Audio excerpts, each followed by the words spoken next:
monde tout de suite après la guerre, dans une période qui est difficile en France, chacun le sait, dans un milieu extrêmement modeste, où il fallait que tout le monde travaille. C'était une petite entreprise familiale, une petite entreprise de cultivateurs de la fin des années 40, des années 50, voilà, dans laquelle la modernité n'avançait que très lentement.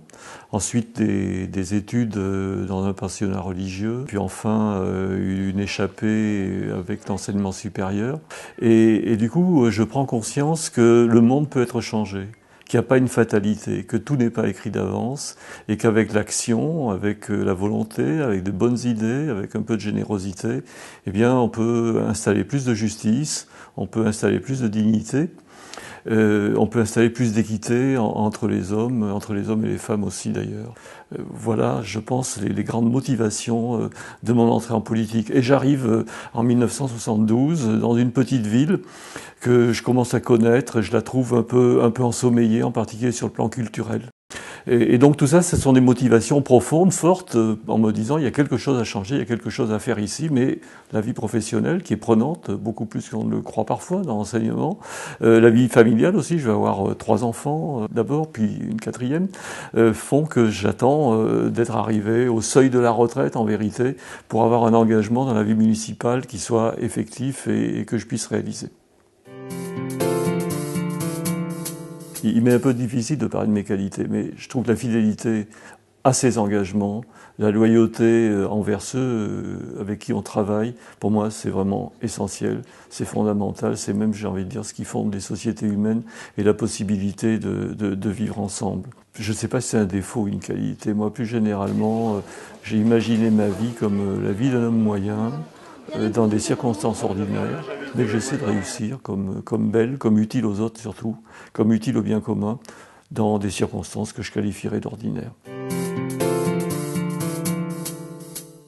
Peut-être de l'obstination, un certain tempérament un peu taiseux, silencieux, et dans la modestie aussi, excessive parfois peut-être.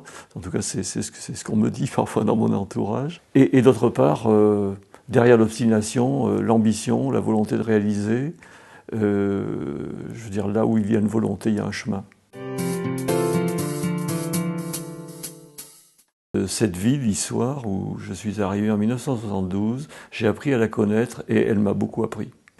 Elle m'a beaucoup appris à travers parfois ces drames, comme les fermetures d'usines, du Cellier, 1985, un drame terrible, mais qui m'a fait réfléchir beaucoup avec d'autres, bien sûr, tout en étant aux côtés de la lutte contre la fermeture de l'usine, qui m'a fait réfléchir à des alternatives. Je me suis dit, c'est pas possible que sur le plan politique, économique, on puisse pas inventer des alternatives pour ne pas faire vivre à des milliers de personnes un drame de cette ampleur-là. C'est une ville où j'ai senti très vite qu'on avait des moyens d'action à portée de la main, qu'on pouvait se retrouver et construire de l'action. Et au cours du temps, cette ville, elle m'apprend quelles sont les directions d'action à conduire. Elle m'apprend le potentiel de son développement industriel. Elle m'apprend sa tradition d'innovation. On s'est intéressé à l'aviation de bonne heure à Issoire. On a trouvé des solutions. Il y a des gens qui sont partis d'Issoire pour battre des records du monde. Elle me fait découvrir aussi sa vie associative. Elle me fait découvrir aussi la richesse des pratiques culturelles. Il y a vraiment eu une expérience personnelle qui se construit dans l'approfondissement de la connaissance de cette ville et dans le plaisir que je trouve à y vivre.